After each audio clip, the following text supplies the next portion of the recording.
Good morning to all of you. Good morning sir. कैसे हो सब? बहुत अच्छे हैं।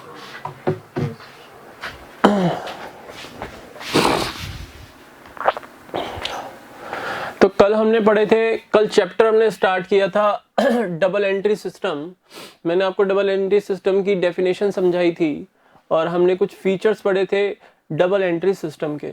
प्रिंसिपल्स कह लो, कैरेक्टरिस्टिक्स कह लो, फीचर्स कह लो, एट्रीब्यूट्स कह लो, एलिमेंट्स बोल लो, of the double entry system, वो हमने स्टडी किया था।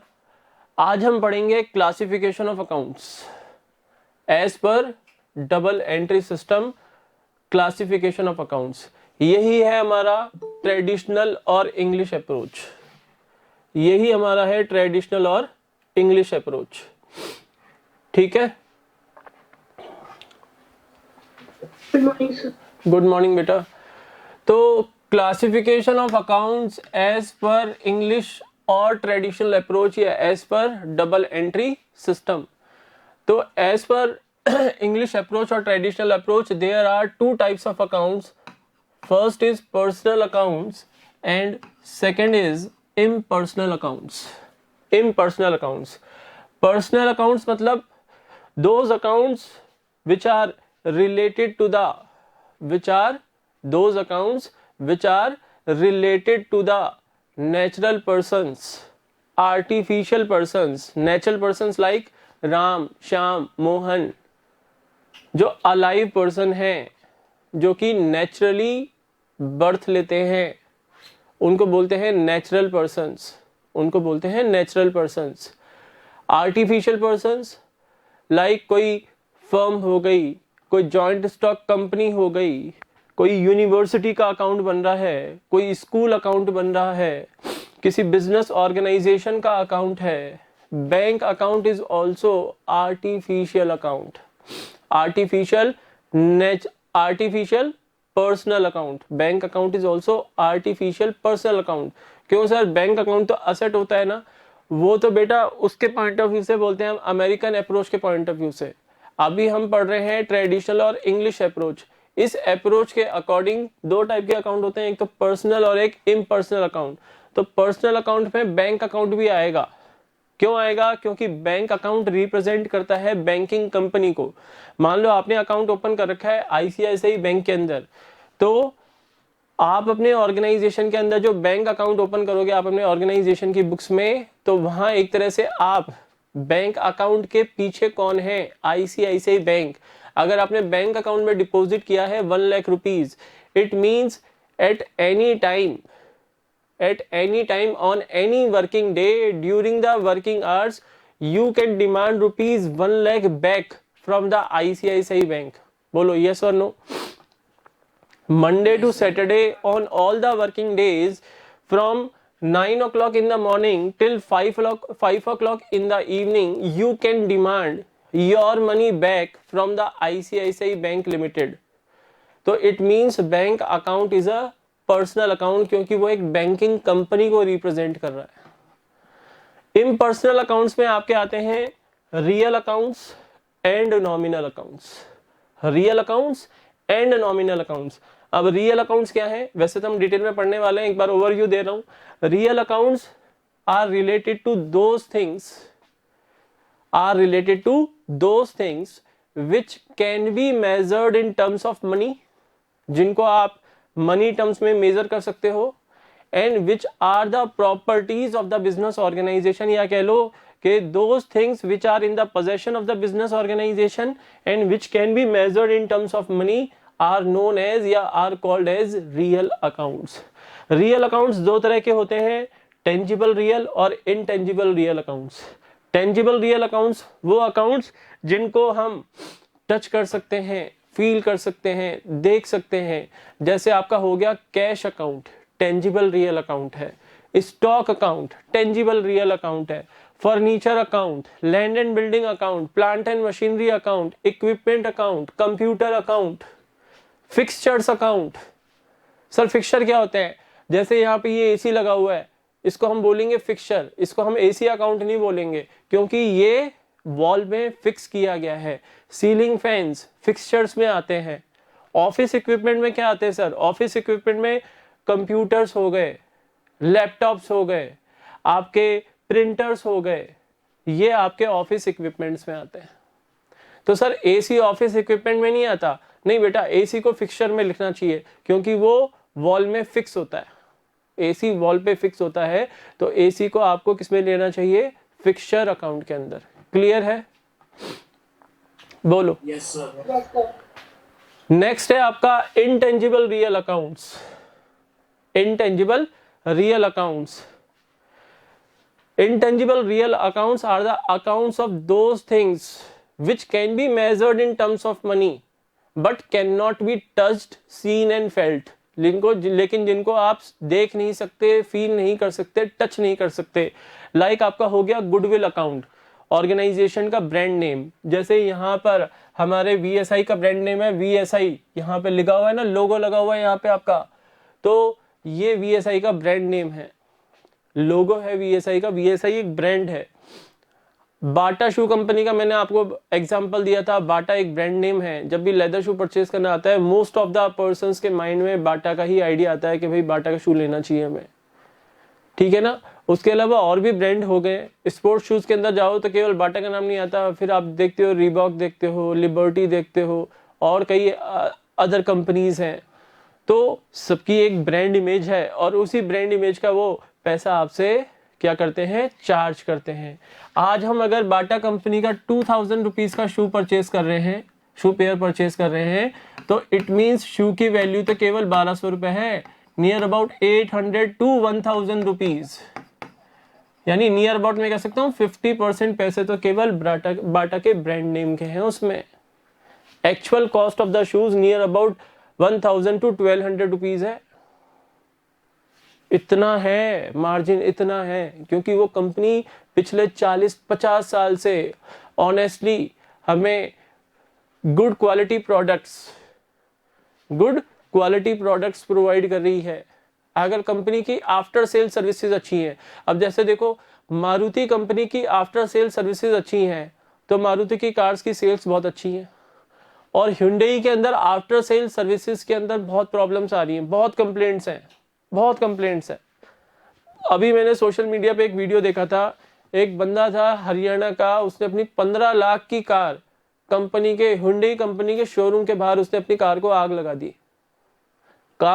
दी। कहता है या तो मुझे चेंज करके दो कार, क्योंकि उसकी कार में बहुत प्रॉब्लम्स थी, वो प्रॉपर चल नहीं रही थी, और जो मैनेजमेंट था उस शोरूम का वो उसको परेशान किए हुए था लास्ट 3 to 4 मंथ से।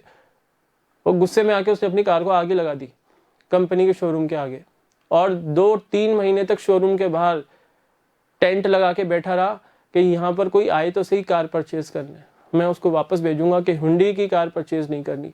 तो ये क्या होता है, अगर कंपनी को अपनी ब्रांड नेम बनाना है तो आपको बेटर आफ्टर सेल सर्विसेज देनी चाहिए। तो गुडविल अकाउंट किसको रिप्रेजेंट करता है? कंपनी की ब्रांड इमेज को रिप्रेजेंट करता है। मैं यहाँ पर किसी कंपनी को क्रिटिसाइज नहीं कर रहा कि मारुति अच्छी है hyundai खराब है, मेरा ऐसा कोई एक्सपीरियंस नहीं है। मैंने तो जो वीडियो देखा और वो वीडियो जेन्युइन था, न्यूज़ चैनल में भी आया था, इसलिए आप लोगों के साथ डिस्कस कर दिया। अदरवाइज मेरी कोई दुश्मनी थोड़ी ना hyundai से। तो इंटेंजिबल रियल अकाउंट्स में आपके गुडविल अकाउंट आ गए, ट्रेडमार्क्स अकाउंट आ गए, कॉपीराइट्स अकाउंट आ गए, ठीक है ना। ये आपके आ जाएंगे इंटेंजिबल रियल अकाउंट्स में। क्लियर है? Yes, sir. Yes, sir. Next है आपका नॉमिनल अकाउंट्स। इम्पर्सनल अकाउंट्स में एक पार्ट होता है नॉमिनल अकाउंट्स, एक क्लासिफिकेशन है nominal accounts of the impersonal accounts. Nominal accounts आपके होते हैं, नॉमिनल अकाउंट्स में हमारे आते हैं all expenses accounts and all incomes account. यहाँ हमारे all expenses and losses account, all expenses and losses account, मतलब कि ये क्लासिफिकेशन नहीं है, ये इसमें आते हैं। And all incomes and gains account, ये आते हैं हमारे नॉमिनल अकाउंट्स में। यानी ऑर्गेनाइजेशन में किसी पर्टिकुलर फाइनेंशियल ईयर में जितने भी एक्सपेंसेस होंगे, for every separate separate expense या different expenses, different accounts will be prepared for different expenses and losses and different accounts will be prepared for different types of incomes and gains. वो आपके आते हैं nominal accounts के अंदर. बोलो इतनी बात समझ में आ गई? Yes, sir. तो आ जाओ नेक्स्ट पेज के ऊपर. अब थोड़ा डिटेल में पढ़ेंगे.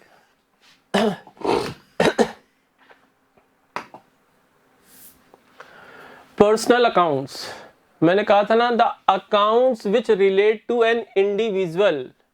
इंडिविजुअल यानी नेचुरल पर्सन, फर्म, कंपनी और an institution are called personal accounts.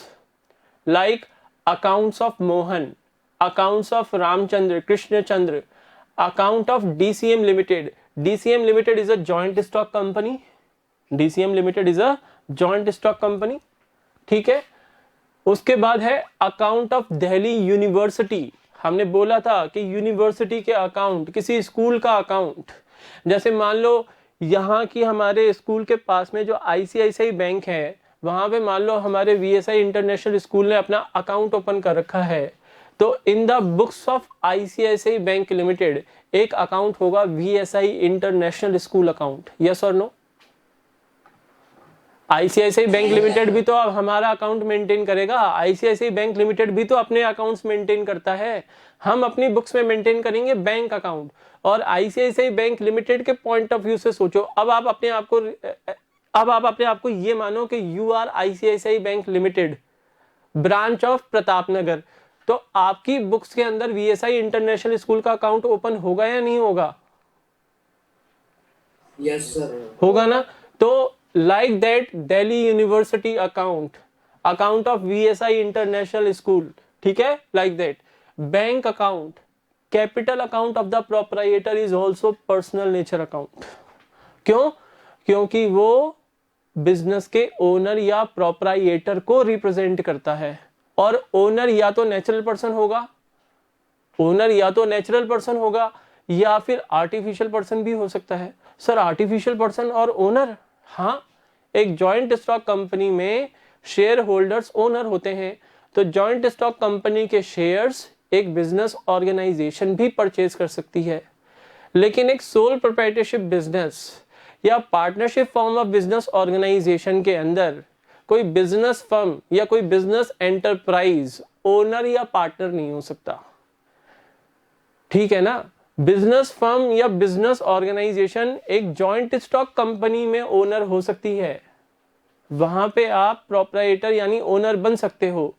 लेकिन in case of soul proprietorship business यानी वन मैन आर्मी, एक ही पर्सन चलाएगा बिजनेस को, इसलिए बोलते हैं सोल प्रोप्राइटरशिप यानी सिंगल ओनरशिप बिजनेस. तो जहां पर सिंगल ओनरशिप बिजनेस होगा वहां पर केवल एक नेचुरल पर्सन ही ओनर हो सकता है. Artificial person can never become the owner. Clear है? Yes, sir. अब मुझे बताओ, जब कैपिटल अकाउंट पर्सनल नेचर का हो गया, तो ड्राइंग्स कौन करता है? सर ड्राइंग्स तो प्रोप्राइटर ही करता है अपने पर्सनल यूज के लिए. बिजनेस फंड्स में से पैसे या कोई गुड्स ले गया या बिजनेस की कोई असेट ले गया पर्सनल पर्पस से, तो उसी को तो हम ड्राइंग्स बोलते हैं. यस और नो?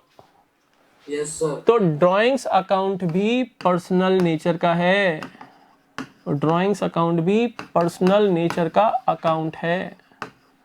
क्लियर है ना? Yes, Yes, sir. sir. तो capital account of the proprietor and drawings account of the proprietor are the examples of personal account. वो पर्सनल अकाउंट के एग्जांपल्स हैं.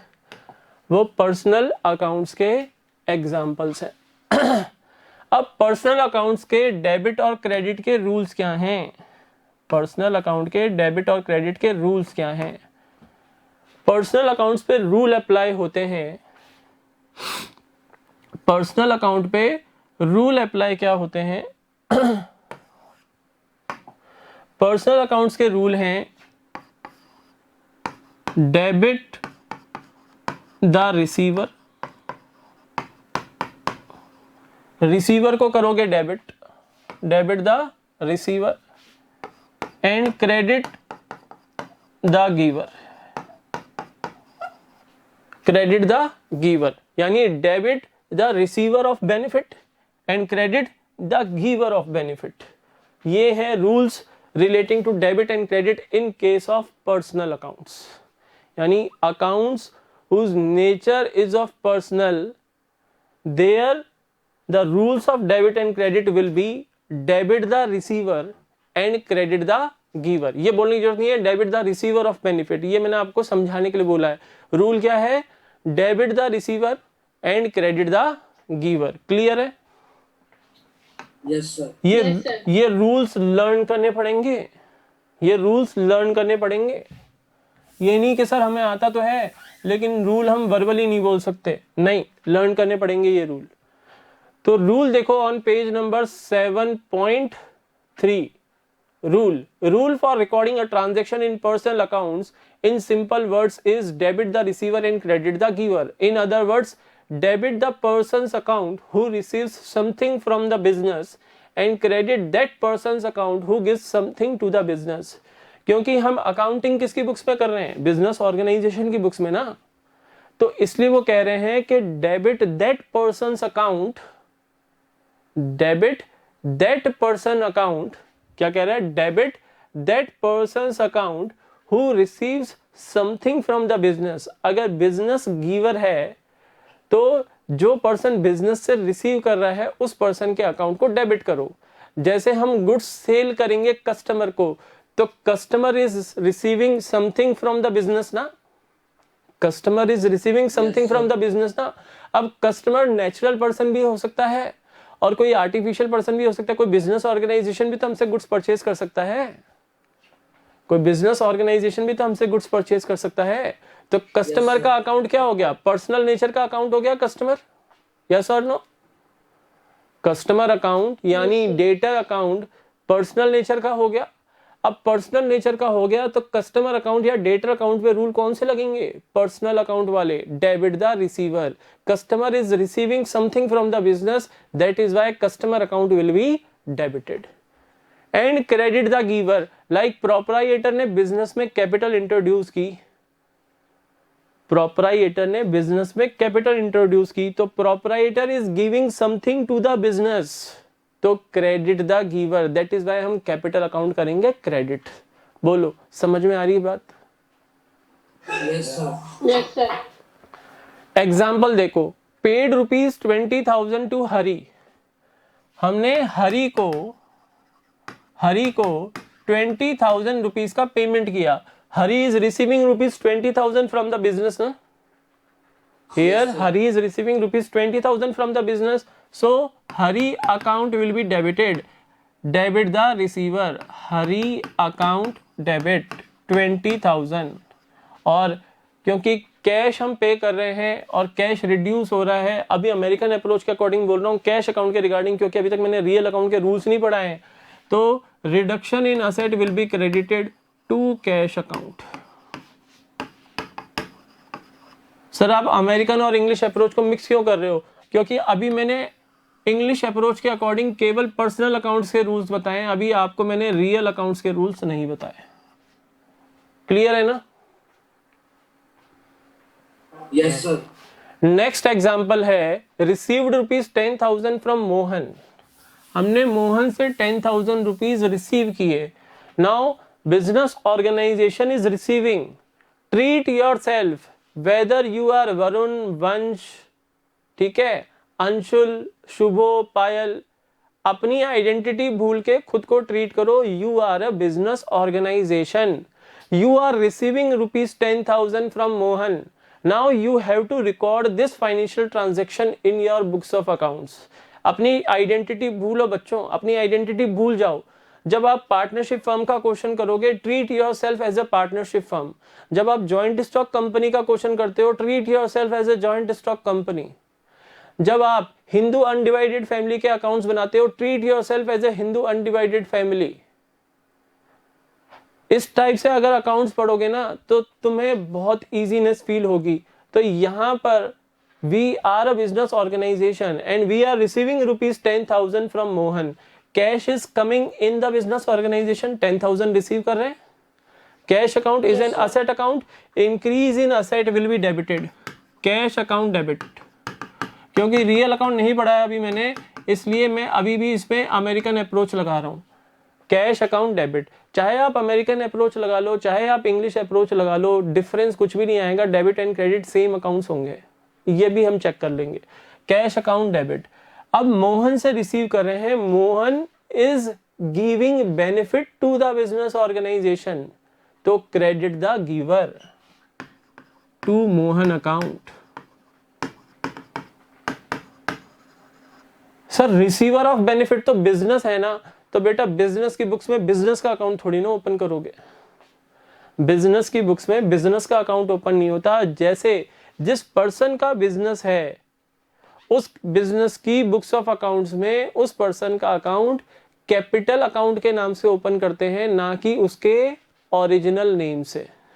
जैसे मान लो पायल अपना बिजनेस स्टार्ट करे, तो in the books of accounts of the business organization Payal को represent करेगा capital account, her capital account, not Payal account. You can not open Payal account in the books of accounts of your business organization which you are running.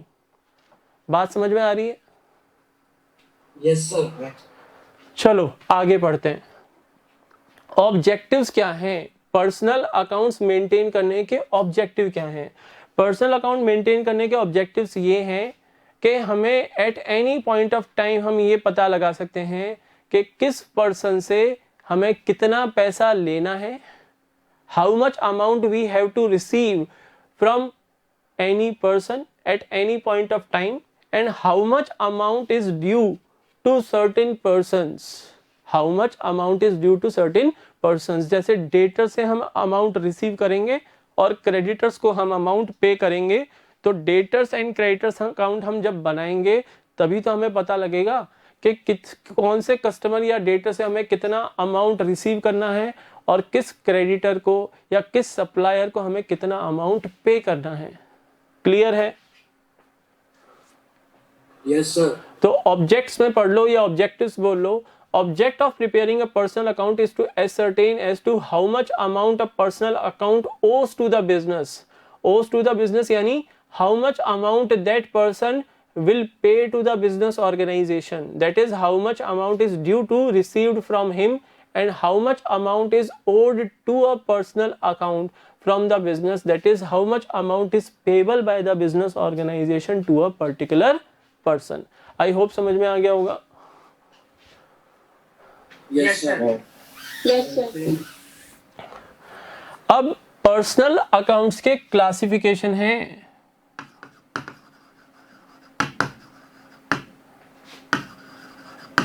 Classification of personal accounts. Personal accounts के भी further classification होते हैं। 3 type के personal accounts होते हैं। एक तो होते हैं natural personal accounts, natural personal accounts. एक होते हैं artificial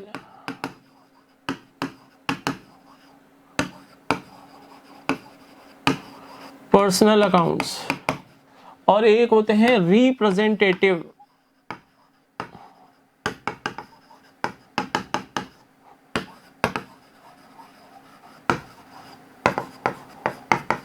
representative personal accounts.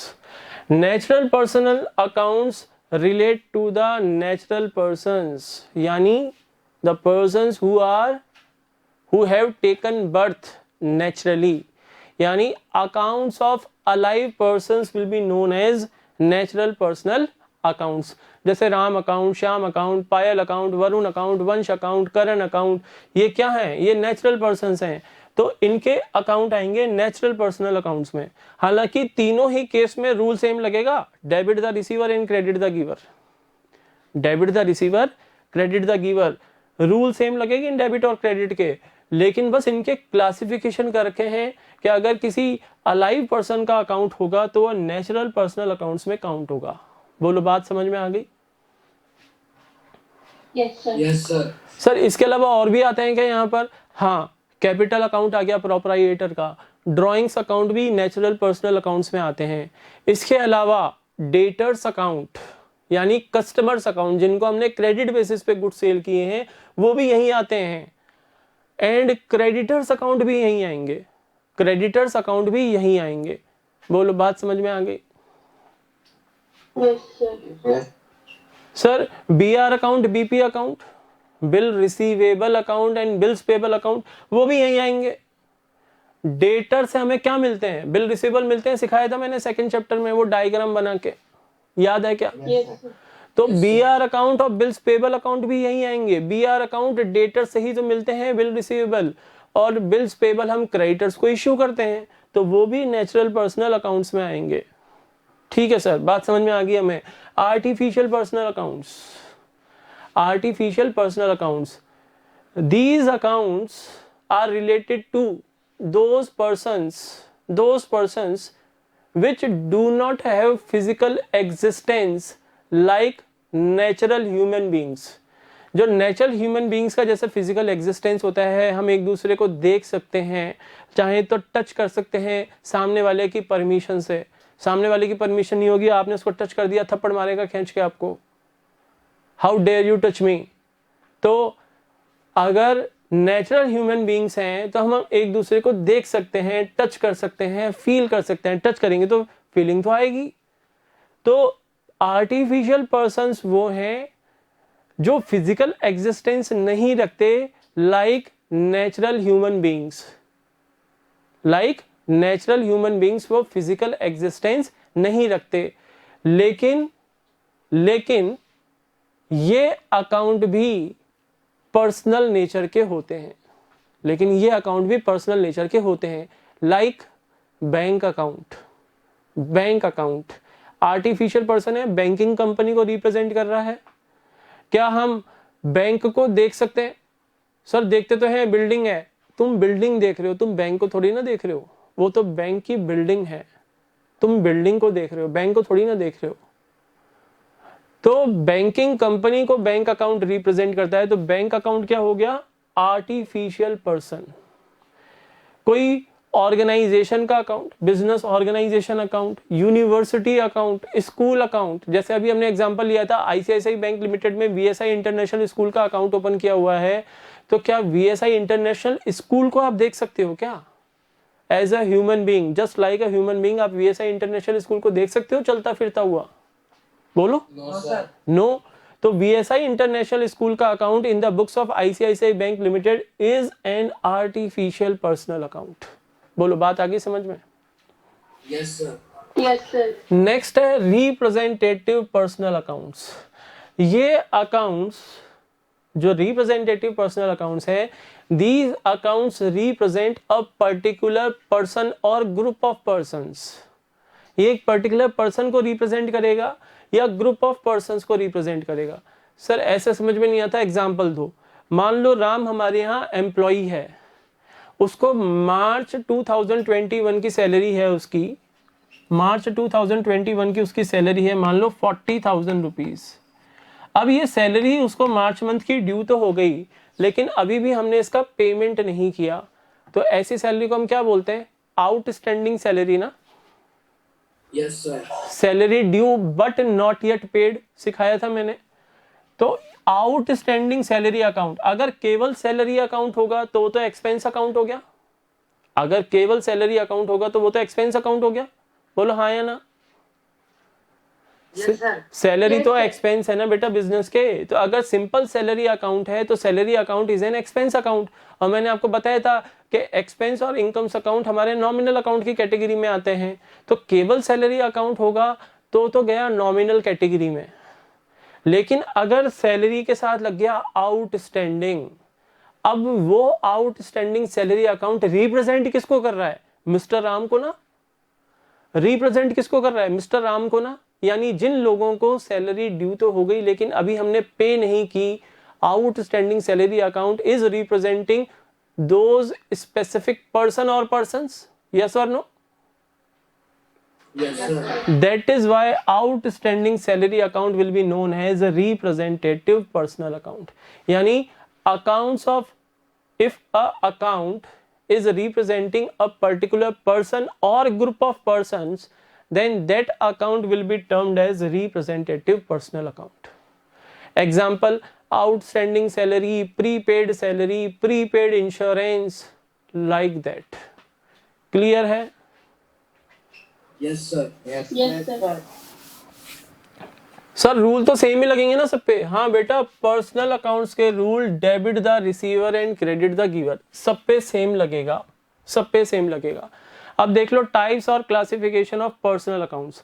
Natural personal accounts, accounts of natural persons means the accounts of human beings. For example Mohan account, Sohan account, Seema account, Nirmala account. Proprietor capital account, underline कर लेना, proprietor capital account आप भूलोगे बाद में. Proprietor drawings account, debtors account, creditors account, यहीं लिख लो. Bill receivable account, bills payable account, यहीं लिख लो, यहीं लिख लो. Bills receivable account, bills payable account.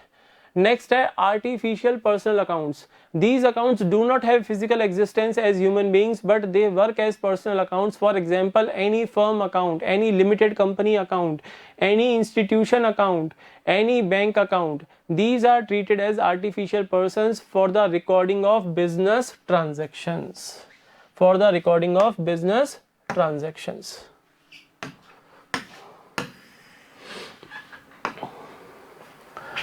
These accounts also include the accounts of clubs, insurance companies and the accounts of government departments. जैसे income tax department account, income tax को कुछ amount dues हैं, अभी हमने उनका पेमेंट नहीं किया तो हमने इनकम टैक्स अकाउंट बना रखा है, इनकम टैक्स डिपार्टमेंट अकाउंट बना रखा है, तो वो भी हमारा क्या है?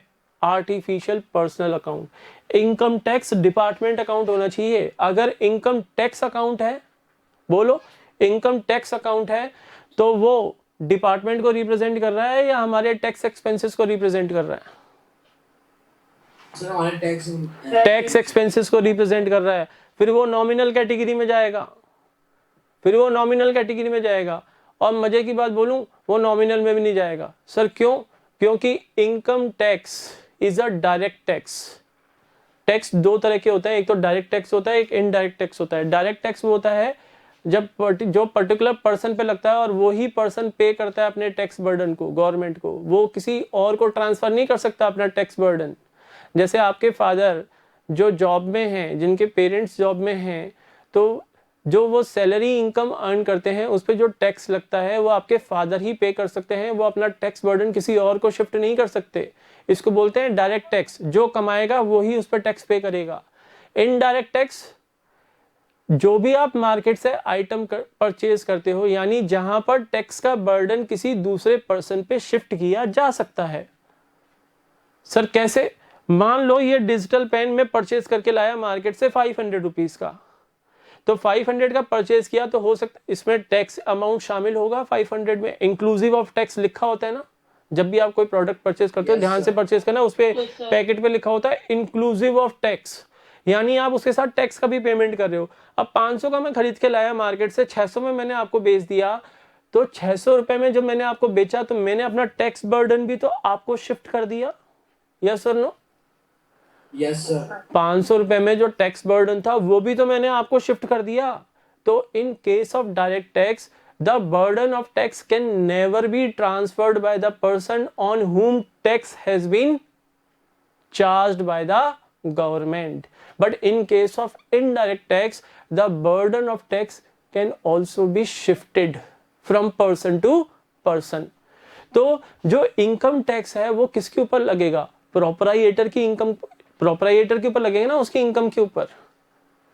Yes sir. तो वो प्रोप्राइएटर का खर्चा है, वो तो उसके खुद के खर्चे हैं, वो बिजनेस के खर्चे थोड़ी ना है.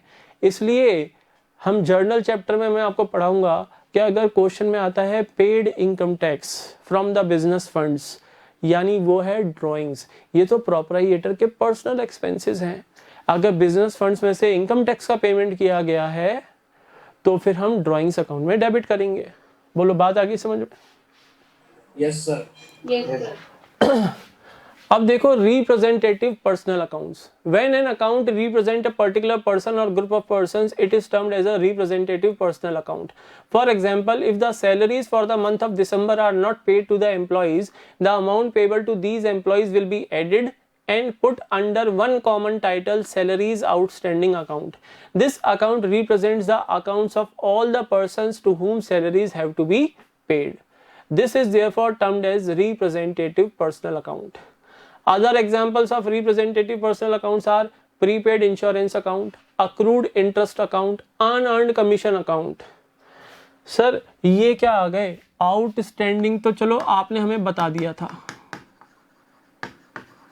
ये तो सबको पता है ना आउटस्टैंडिंग क्या होता है. Yes, sir. Yes, sir.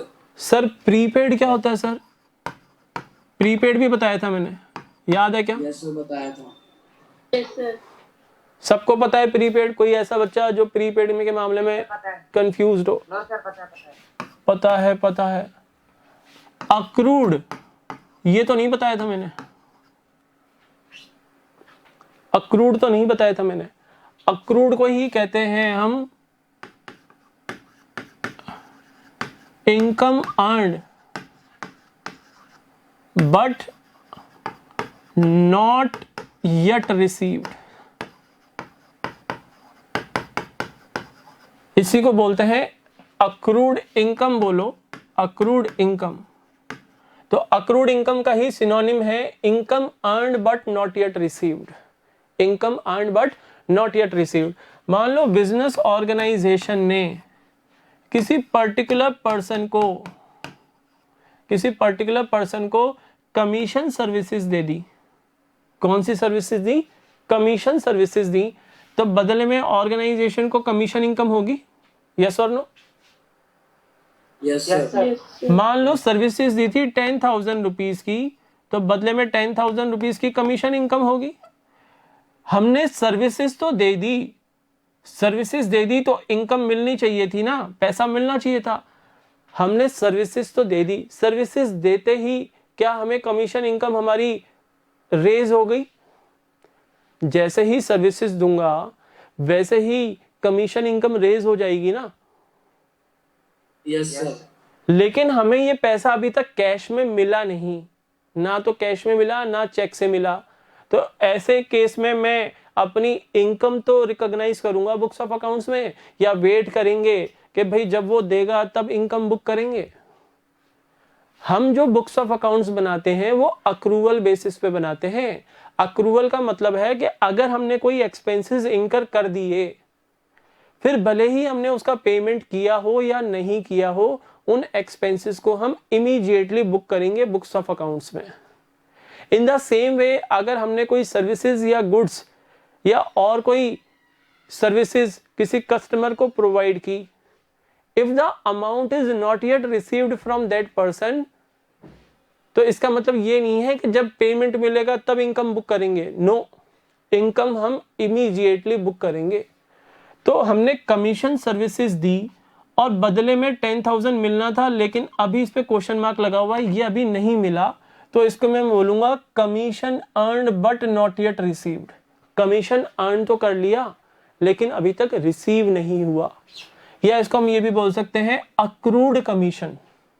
Accrued commission. बोलो बात आ रही है समझ में? Yes, sir. अच्छा मुझे बताओ, आउटस्टैंडिंग सैलरीज ये हमारी क्या थी? लाइबिलिटीज थी ना. आउटस्टैंडिंग सैलरीज हमारी लाइबिलिटीज थी ना, कि salary due but not yet paid, अभी तक हमने पेमेंट नहीं किया, तो हमारी लाइबिलिटी तो है. प्रीपेड एक्सपेंस, अगर कोई एक्सपेंस का हमने प्री पेमेंट कर दिया, मान लो रेंट का हमने प्री पेमेंट कर दिया, ये तो हमारी है लाइबिलिटी, क्योंकि फ्यूचर में हमें पे करना है उतना अमाउंट. और प्रीपेड रेंट ये क्या है? बताया था ना, असेट होती है. Yes, सर असेट कैसे हो गई? अगर आप भूल चुके हो तो मैं आपको याद दिला दूं कि प्रीपेड रेंट हमारा असेट कैसे हो गया. हम खड़े हैं 31 मार्च 20 के ऊपर, इस डेट पे हम खड़े हैं, और यहाँ पर जब हमने अपनी बैलेंस शीट बनाई तब हमने देखा कि नेक्स्ट 3 मंथ्स का यानी अप्रैल, मई एंड जून मंथ का हमने रेंट पेमेंट कर दिया 2,000 रुपीज पर मंथ के हिसाब से 6,000 प्रीवियस ईयर में ही हमने पे कर दिया, तो 6,000 का हमने पेमेंट कर दिया, it means we have purchased a right to receive that property for the duration of next 3 months. हम राइट परचेज कर चुके हैं उस प्रॉपर्टी को नेक्स्ट 3 मंथ्स तक यूज करने का। लैंडलॉर्ड हमें उस प्रॉपर्टी को यूज करने से मना नहीं कर सकता, क्योंकि उसको हम ऑलरेडी रेंट का पेमेंट कर चुके। बोलो, बात आ रही है समझ में? Yes, sir. Yes, sir. That is why prepaid rent will become our asset. Will become our asset. कौन सी asset? Current asset या fixed asset? Current assets, क्योंकि benefit बैलेंस शीट डेट से नेक्स्ट 12 मंथ्स में ही हमें रियलाइज हो जाएगा, इसलिए current assets. मैं तुम लोगों की नॉलेज चेक करता रहूंगा जो मैंने पहले पढ़ाया हुआ है। आंसर करेक्ट नहीं आए इसका सीधा सा मतलब होगा कि आप पहले के चैप्टर्स रिवाइज नहीं कर रहे हो। संडे आ रहा है, सेकंड चैप्टर फिर से रिवाइज करना। जिसका सेकंड चैप्टर स्ट्रांग है वो अकाउंटिंग इक्वेशन चैप्टर करे, क्योंकि आपका सिलेबस UT 1 का मैंने आपको ऑलरेडी बता दिया है। Chapter number 1 meaning and objectives of accounting, basic accounting terms chapter number 2 and chapter 6 accounting equation. This is your syllabus for UT 1। Sir time table तो आपकी क्लास टीचर आपको बता देंगे, आपकी जो भी क्लास टीचर है वो आपको बता देंगे, टाइम टेबल भी मिल जाएगा। अब यहाँ पर अक्रूड कमीशन जो है, बताओ, अपना माइंड यूज करो, ये क्या है, हमारी असेट है या लायबिलिटी है? कमीशन रिसीव्ड तो हमारी इनकम होती है, यस और नो? सर ये असेट Yes, sir. देखो हाँ बिल्कुल सही बात है। वरुण का जवाब आया कि सर ये हमारी असेट होगी।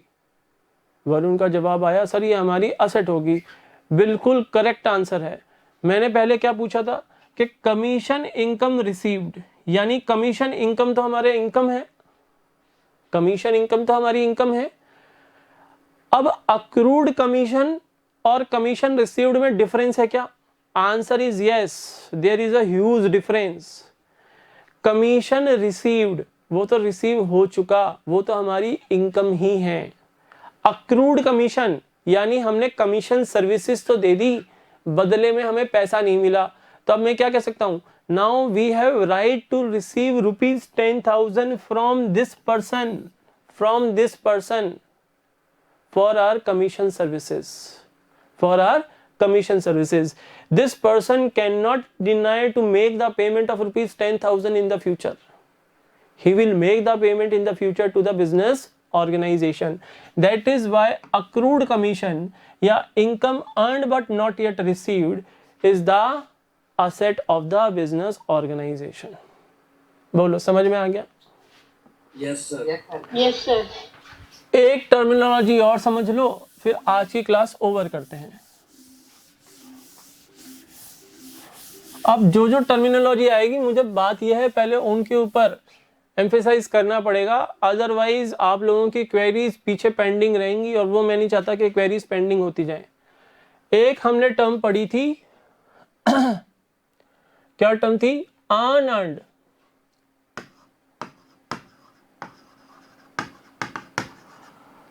अनअर्न्ड कमीशन लिखा हुआ है उसने,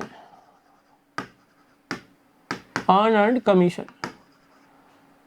इस अनअर्न्ड का सिनोनिम्स क्या है?